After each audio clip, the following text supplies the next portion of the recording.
Chapter 2, Sloka 71. Vihaya kaman yas sarvan. Vihaya kaman yas sarvan. Vihaya kaman yas sarvan. Umam charati nisprihah.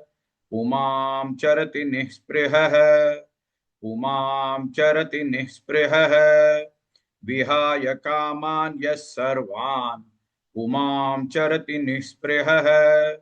विहाय कामान yes सर्वान् उमां चरति निःस्पृहः विहाय कामान yes सर्वान् उमां चरति निःस्पृहः विहाय कामान यस सर्वान् उमां चरति निःस्पृहः विहाय कामान यस सर्वान् उमां चरति निःस्पृहः निर्ममो निरहंकारः निर्ममो निरहंकारः निर्ममो निरहंकारः सशान्तिमधिगच्छति सशान्तिमधिगच्छति सशान्तिमधिगच्छति निर्ममो निरहंकारः सशान्तिमधिगच्छति निर्ममो निरहंकारः सशान्तिमधिगच्छति निर्ममो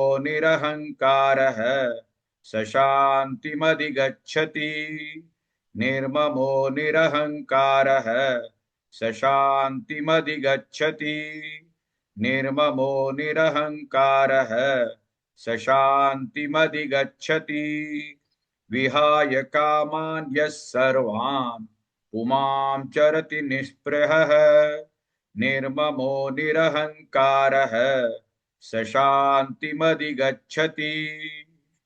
Please like and share this video because you could be instrumental in helping someone around the world recite the Srimad Bhagavad Gita, thereby helping them to have a life of unending opulence, victory and prosperity. This is mentioned in chapter 18, Sloka 78. Yes. Don't forget to buy my book, Leadership Can Be Child's Play. Namaste.